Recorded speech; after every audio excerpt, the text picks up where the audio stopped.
সর্বোপরি ধর্ম তো মানব ধর্মের উপরই দাঁড়িয়ে আছে। মানুষই হলাম না, মানুষ হতে হলেই তো পরে ধার্মিক। যদি মানুষও হই না তবুও সত্য সনাতন ধর্মকে সাপোর্ট করব যদি মানুষ হই। আমি কত খ্রিস্টান দেখেছি,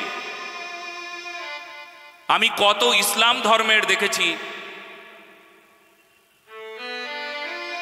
আমি কত বৌদ্ধিস্টদের দেখেছি। তাদের সামনে যখন আমাদের সনাতনী ফিলোসফি দাঁড় করানো হয় তারা সম্মান না করে পারেন না, পারেন না।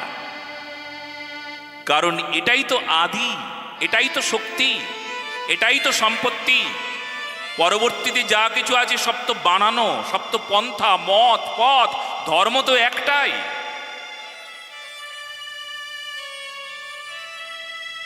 এই জন্য আমি একটা কথা বলবো, যদি মানুষ হও, ধর্ম পরের কথা, যদি মানুষ হও তুমি, জন্তু জানোয়ার হলে আলাদা কথা, যদি তুমি মানুষ হও তাহলে কখনো সত্য সনাতন ধর্মকেই তুমি অবজ্ঞা করতে পারবে না।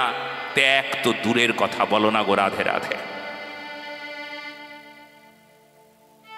মানুষ না হলে আলাদা কথা, মানুষ না হলে লোভ, হিংসা, জড়সুখ বাসনা, চারটে বিয়ে করা যাবে। কি করব বলো?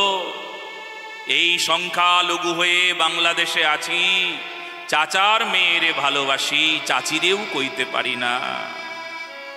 এখন যদি আমি মুসলমান না হই তাহলে আমার গর্দান দেব, মেয়েটারেও দেব না।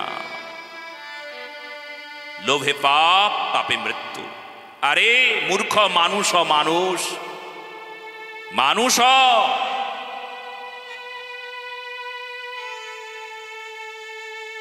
মানুষ না হতে পারলেই বাস সব শেষ।